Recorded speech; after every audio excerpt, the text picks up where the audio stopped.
یہ مبارک مہینہ ہے، اس مبارک مہینے میں نبی کریم علیہ الصلوۃ والسلام کی سیرت کے مختلف پہلوؤں کا ذکر کیا جاتا ہے۔ عام طور پر نبی کریم علیہ الصلوۃ والسلام کی ولادت بسعادت کا ذکر کیا جاتا ہے۔ ہونا چاہیے نبی کریم علیہ الصلوۃ والسلام سے ایمان والے کا حد درجے کی عشق اور محبت ہے، اور یہی ہمارے ایمان کی تکمیل کی علامت ہے۔ نبی نے فرمایا لا یؤمن احدکم حتی اکون احب الیہ من والدہ وولدہ والناس اجمعین۔ لوگوں، اس وقت تک تم کامل ایمان والے نہیں ہو سکتے جب تک کہ مجھ سے، اپنی ذات سے، اپنی آل اولاد سے، اپنے ماں باپ سے اور دنیا کے تمام لوگوں سے زیادہ مجھ سے محبت کرنے والے نہیں بن جاتے ہو، اس وقت تک تم ایمان والے کامل نہیں بن سکتے۔ لیکن نبی کریم علیہ الصلوۃ والسلام کی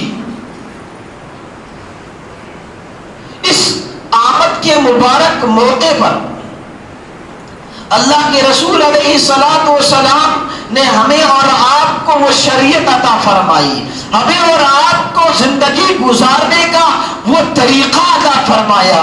وہ اللہ کے رسول علیہ الصلوۃ والسلام نے ایسی بہترین ہماری رہنمائی اور رہبری فرمائی ہے کہ اس کی تعلیمات کے بعد اگر کوئی مسلمان ہوتے ہوئے غیروں کے کلچر میں اور غیروں کی کتابوں میں یا غیروں کی شریعت سے متاثر ہو کر کے ان کے کام ہماری شریعت میں داخل کرتا ہے تو نبی نے فرمایا اس سے بڑا جاہل اور اس سے بڑا ناہنجار کوئی ہو نہیں سکتا۔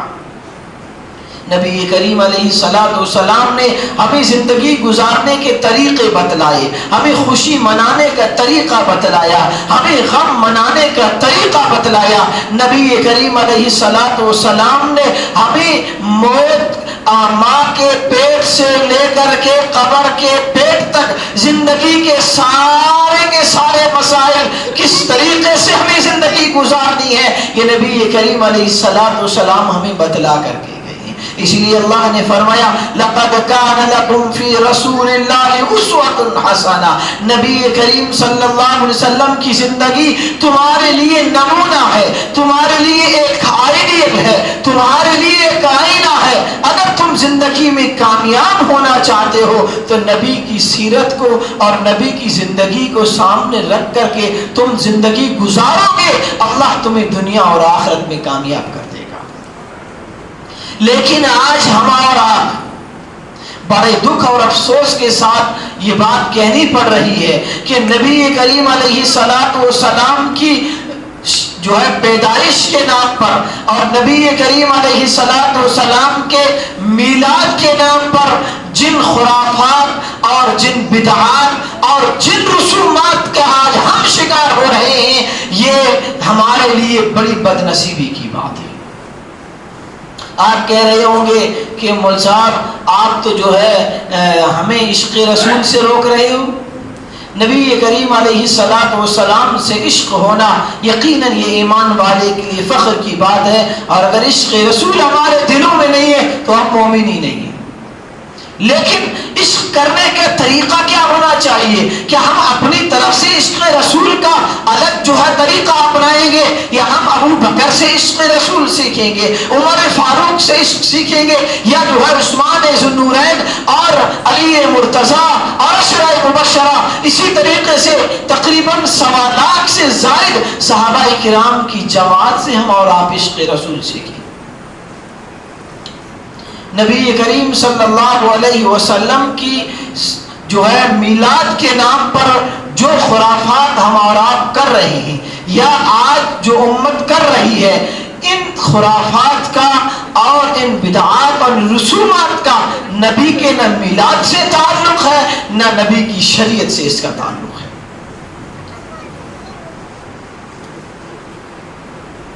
کتنے ہم ذرا جو ہے ٹھنڈے دل سے اور جو ہے ٹھنڈے دماغ سے غور کریں اور سوچیں کہ کتنی خرافات اور کتنی بدعات اور رسومات ہم ادا کر لیتے ہیں صرف ایک عشق نبی کے نام پر۔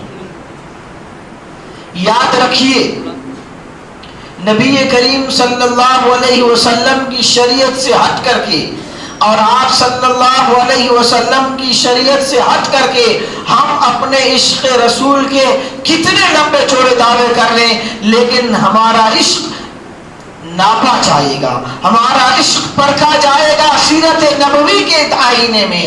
ہم اپنے آپ کے عشق کے مظاہرے کا معاونہ کریں گے صحابہ کرام کی سیرت کے آئینے میں۔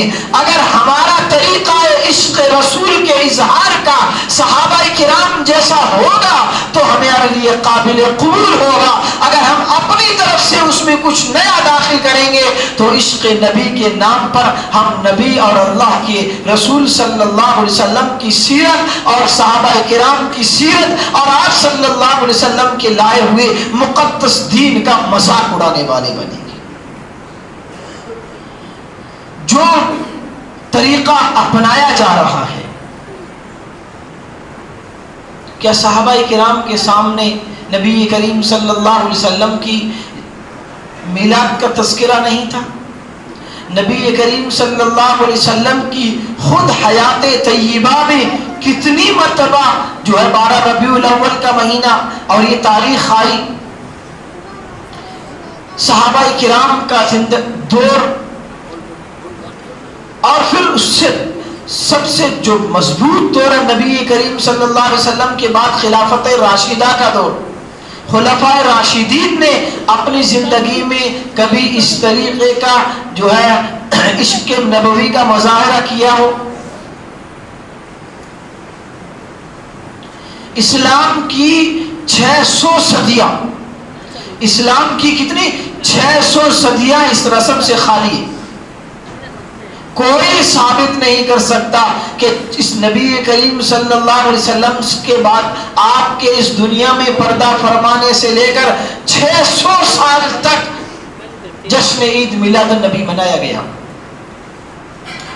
جو چیز نبی کے دور میں نہیں، جو چیز ابو بکر کے دور میں نہیں، عمر کے دور میں نہیں، عثمان کے دور میں نہیں، علی کے دور میں نہیں، خلافت بنو امیہ میں نہیں، خلافت عباسیہ میں نہیں، اسلام کی 600 صدیاں جس رسم سے خالی رہی ہو اور آج اس رسم کو عشق رسول کا جو ہے ایک معیار بنا دیا گیا ہے، اور یہ کہہ لیا جائے کہ جو ہے جو 12 ربیع الاول کے جشن میں شریک ہوگا وہ عاشق رسول کہلائے گا، اور جو اس کا نہیں منائے گا یا جو اس میں شرکت نہیں کرے گا وہ نعوذ باللہ گستاخ رسول ہو جائے گا۔ اور پھر یہ نعرہ لگایا جاتا ہے کہ سوائے ابلیس کے تو جہاں میں سبھی خوشیاں منا رہی ہیں۔ انا للہ و انا الیہ راجعون۔ اس سے بڑی جہالت کیا ہو سکتی ہے؟ آپ یقین جانیے نبی کریم علیہ الصلوۃ والسلام، صحابہ کرام، تابعین اور تبع تابعین، اور اس کے بعد بزرگان دین، ائمہ اربعہ، امام اعظم ابو حنیفہ کی زندگی اٹھائیے اور نبی کریم علیہ الصلوۃ والسلام کے جانشینوں کی زندگی اٹھائیے، ابو بکر، عمر اور فاروق، عثمان و علی، اسی طریقے سے امام احمد بن حنبل ہو یا امام اعظم ابو حنیفہ جس کے ہم اور آپ مقلد ہیں، جس کو ہم اور آپ اپنا امام مانتے ہیں اور اس کو اپنا سروں کا تاج مانتے ہو، آپ اٹھائیے امام اعظم ابو حنیفہ کی 40 سالہ زندگی میں 40 مرتبہ 12 ربیع الاول کی تاریخ آئی اور امام اعظم ابو حنیفہ نے ایک دن بھی 12 ربیع الاول کا جشن نہیں منایا، تو کیا امام اعظم ابو حنیفہ گستاخ رسول تھے؟ آپ اٹھائیے ہمارے سروں کے تاج شیخ عبد القادر جیلانی محبوب سبحانی رحمت اللہ علیہ۔ اتنی عقیدت ہے ہمیں کہ اگر شیخ عبد القادر جیلانی کے پاؤں کی دھول مل جائے تو ہم اپنے آنکھوں کا سرما بنانا اپنے لیے فخر سمجھتے ہوں۔ اٹھائیے ان کی 70 سالہ اور 60 سال کی زندگی کہ ایک دن بھی انہوں نے 12 ربیع الاول کا جلوس نکالا ہو؟ کیا وہ گستاخ رسول تھے؟ کس طریقے سے جو ہے ہم جہالت میں پڑے ہوئے ہیں اور کہتے ہیں کہ سب سوائے ابلیس کے سبھی جہاں میں خوشیاں منا رہے ہیں۔ آپ اس شعر کے ذریعے سے اور اس نعرے کے ذریعے سے پورے بزرگان دین کے اعتماد کو خاک میں ملائے رہے ہیں۔ ہماری پوری شریعت کا مدار صحابہ کرام پر ہے، ائمہ اعظام اور اولیاء کرام پر ہے، جن کا ہم عظمت سے نام لیتے ہیں، ہم ان کی زندگی اٹھائیے، دور مت جائیے۔ میں صاف کہتا ہوں جو لوگ مناتے ہیں 12 ربیع الاول اور جشن عید میلاد النبی مناتے ہیں، وہ اپنے آپ کو جو ہے جن کا فالوور سمجھتے ہیں اور جن کو وہ اپنا بڑا سمجھتے ہیں۔ امام احمد رضا خان صاحب بریلوی رحمت اللہ علیہ جو اپنے آپ کو بریلوی کہتے ہیں، وہی حضرات مانتے ہیں۔ میں دعوے کے ساتھ یہ کہتا ہوں، آپ کتابیں کھنگالیے، امام احمد رضا خان صاحب رحمت اللہ علیہ کی زندگی کا مطالعہ کریں۔ ان کی زندگی میں کیا موجودہ جو عید میلاد النبی کا جشن منایا جا رہا ہے، کیا انہوں نے منایا تھا یا نہیں منایا تھا؟ مت مانو میری بات، چھوڑ دو امام اعظم ابو حنیفہ کو، جس کا تم نام لے کر کے ڈھونگ رچا رہے ہو ان کی، بلکہ امام احمد رضا خان صاحب بریلوی رحمت اللہ علیہ کے یہاں تو نبی کی پیدائش 12 ربیع الاول کو ہے ہی نہیں، وہ 8 اور 9 ربیع الاول کو نبی کی ولادت کا دن مانتے۔ ان کے فتاوی رضویہ کے ایک رسالے کے اندر لکھا ہوا، آپ تحقیق کریے۔ پھر یہ کہاں سے آیا؟ اس کے بارے میں یہ لکھا ہے کہ 6 صدی ہجری میں ایک بادشاہ تھا جو فضول خرچی کرنے والا تھا، اور وہ لوگوں کو غلط رسومات اور بدعات میں ڈال کر کے اپنی حکومت کا سکہ جمانا چاہتا تھا۔ یہ اس نے شروع کیا تھا، اور اس کے بعد اس کے درباری ملاؤں نے اس پر فتویٰ دیا جو آج تک چلا آ رہا ہے۔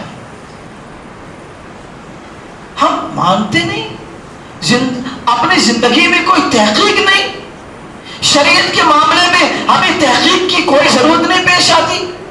کیسے مسلمان ہیں ہم؟ جب کسی ڈاکٹر کو دکھانا ہوتا ہے اپنے مریض کو، ہزاروں ڈاکٹروں کی چھان بین کی جاتی ہے۔ جب اپنا کیس لڑنا ہوتا ہے کورٹ میں، کچہری میں، عدالت میں، ہزاروں وکلا سے ملا جاتا ہے، چھان بین کی جاتی ہے، اور اس کے بعد اعلیٰ ترین وکیل کا انتخاب کیا جاتا ہے۔ دنیا کے معاملے میں ہمیں بڑے ہوشیار ہیں، اور دین کے معاملے میں ہم بڑی غفلت میں۔ کیوں تحقیق نہیں کرتے ہو؟ میں نہیں کہتا ہوں کہ آپ میری بات مانو، آپ تحقیق کرو۔ تحقیق کا دور ہے، جس دور سے ہم اور آپ گزر رہے ہیں یہ تحقیق کا دور ہے، اور جن رسومات میں ہم اور آپ پڑے ہوئے ہیں یہ امت کی زب و حالی کے سب سے بڑا زینہ ہے۔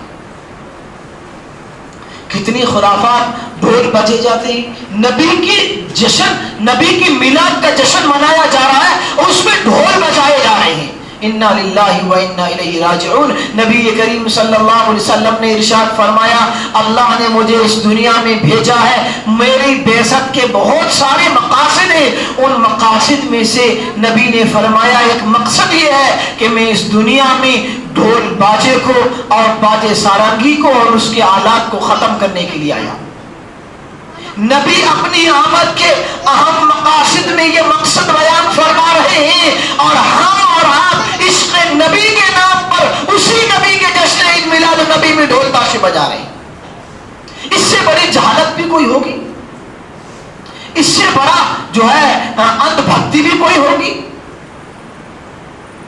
سوال کریے، تحقیق کیجیے۔ آپ، میں یہ نہیں کہہ رہا ہوں کہ آپ میری بات آنکھ بند کر کے مان لیجئے، نہیں، میں آپ کو تحقیق کی دعوت دے رہا ہوں۔ اگر آپ کو موجودہ جو رسم ہم اور آپ منا رہے ہیں، اور اس امت کا جو بڑا طبقہ منا رہا ہے، اور اس میں ہزاروں خرافات اور بدعات ہے، میں یہ کہہ سکتا ہوں کہ اس رسم میں کی جانے والی اگر ایک رسم پر بیان کیا جاوے تو ایک رسم کی خرافات اور ایک جو ہے اس حرکت کی جانے والی ایک حرکت کو قرآن اور حدیث کی روشنی میں بیان کیا جاوے تو گھنٹوں لگ سکتے ہیں۔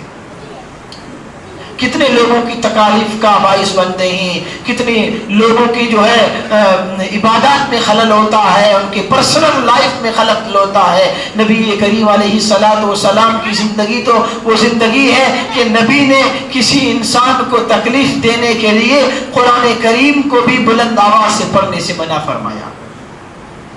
حضرت عمر رضی اللہ تعالیٰ عنہ قرآن کریم کی تلاوت کر رہے تھے بلند آواز سے، اللہ کے رسول تشریف لائے، عمر رضی اللہ تعالیٰ عنہ کو دیکھا کہ قرآن کریم کی تلاوت زور سے کر رہے ہیں۔ عمر نے فرمایا اللہ کے رسول نے عمر اپنی آواز کو نیچے کرو، اللہ کے رسول میں قرآن پڑھ رہا ہوں، اس لیے پڑھ رہا ہوں کہ سونے والے سو کیوں نہیں، اٹھ کر کے قرآن کیوں نہیں پڑھتے؟ اللہ کے رسول نے فرمایا نہیں نہیں نہیں عمر، اپنی آواز کو کم کرو، اس لیے کہ سونے والوں کی نیند میں خلل ہو رہا ہے، یہ تمہاری عبادت ہے، تمہاری عبادت کی وجہ سے اگر کسی کی جو نیند میں اور کسی کے آرام میں خلل ہو رہا ہو تو تمہاری عبادت اللہ کے یہاں مقبول نہیں ہو سکتی۔ یہ نبی کی تعلیمات ہیں۔ بہرحال بہت ساری باتیں ہیں اس موقع پر کہنے کی ہوتی ہے، یقیناً آپ نبی کی سیرت پر جلسے کریے، ان سے انکار نہیں۔ اصل جو اس 12 ربیع الاول کا پیغام ہے، جو ربیع الاول کے اس مہینے کا جو ہمیں پیغام ملتا ہے، سب سے بڑا پیغام اور سب سے بڑا سبق ہمارے اور آپ کے لیے اور امت مسلمہ کے لیے یہی ہے کہ یہ وہ مبارک مہینہ ہے جو آج سے 1400 سال پہلے مکے کے میں نبی کی آمد ہوئی تھی اور ایسی بہار آئی تھی کہ جس بہار کے بعد خزاں ختم ہو گئی ہے۔ اس نبی کی سیرت کو عرب کے بدو نے اپنایا تھا، جن کو زندگی گزارنے کا طریقہ نہیں آتا تھا، انہوں نے نبی کی سیرت کو اپنے سینے سے لگایا تھا، انہوں نے نبی کی زندگی کو اور نبی کی شریعت کو اپنے سینے سے لگایا تھا۔ اللہ نے آسمان عزت کے آسمانوں پر ان کو بٹھایا اور رہتی دنیا تک کے لیے اللہ نے ان کو ہمارے اور آپ کے لیے نمونہ بنایا اور نبی کی زبانی ان کو تمغہ دیا گیا کہ اصحابی کالنجوم بأیہم اقتدیتم اہتدیتم، میرے ان صحابہ کی سیرت کو اپناؤ گے تو تم کامیاب ہو جاؤ گے۔ ان عرب کے بدوؤں نے نبی کی سیرت کو اپنایا تھا، قرآن نے اعلان کیا تھا آمنوا کما آمن الناس، لوگوں ایسے ایمان لے کر کے آؤ جیسے نبی کے صحابہ ایمان لے کر کے آتے ہیں۔ اگر تم ایسا ایمان لے کر کے آؤ گے جیسے میرے نبی کے صحابہ ایمان لے کر کے آئے تھے تو تمہارا ایمان قبول کیا جائے گا اور تمہیں بھی کامیابی کے تمغوں سے نوازا جائے گا۔ یہ ہے نبی کی سیرت اور نبی کی ولادت کے مبارک مہینے کا پیغام۔ ضرورت اس بات کی ہے کہ آج امت مسلمہ نے نبی کی سیرت کو چھوڑ دیا، نبی کے اخلاق کو اپنے اور آپ نے گنوا دیا، اس لیے آج ایمان والا جدھر بھی جاتا ہے اس کو ترچھی نگاہوں سے دیکھا جاتا ہے، اسلام پر انگلیاں اٹھائی جاتی ہے۔ آج اسلام برا نہیں ہے، ایمان والا کمزور ہو چکا ہے۔ آج ہمارے اور آپ کے اخلاق کمزور ہو گئے ہیں، ہمارا ایمان اس سطح کا نہیں ہے۔ صحابہ جدھر جاتے تھے ہدایت کی ہوائیں لے کر کے جاتے تھے، آج ہمارا آپ جدھر جاتے ہیں اسلام کے خلاف فضا بنتی جا رہی ہے۔ وجہ اس کی یہ ہے کہ ہم نے نبی کے نام پر جلسے جلوس تو بہت کیے لیکن نبی کی سیرت کو اپنانے کا تحیہ نہیں کیا۔ جس سیرت کو اپنا کر کے صحابہ کرام نے دنیا کے کونے کونے پر اسلام کا ڈنکا بجایا تھا اور اسلام کا پھیلاوا ساری دنیا میں صحابہ کرام نے لہرایا تھا، آج بھی اگر امت مسلمہ اور آج کا نوجوان یہ ارادہ کر لیتا ہے 12 ربیع الاول کے حوالے سے، جشن عید میلاد النبی کے حوالے سے، اگر آج کا نوجوان بھی یہ تحیہ کر لیتا ہے کہ آج کے بعد میں اس نبی کی سیرت کو اپناؤں گا، اس نبی کے اخلاق کو اپناؤں گا، اس نبی کے اخلاق کو اپنا اوڑھنا بچھونا بناؤں گا اور دنیا کے کونے کونے میں اسلام کے پیغام کو پھیلاؤں گا اور اسلام کے اخلاق کو پھیلاؤں گا، تو پھر وہ دن دور نہیں ہے کہ اسلام کے خلاف جو ہوا بنی جا رہی ہے اسلام کے موافق ہوا بنے گی اور لوگ ایمان والوں کو اور ہمیں اور آپ کو اپنے سینے سے لگائیں گے۔ بہرحال وقت بہت زیادہ ہو گیا ہے، معذرت چاہتا ہوں۔ اللہ تعالی ہمیں جو ہے دین کی صحیح سمجھ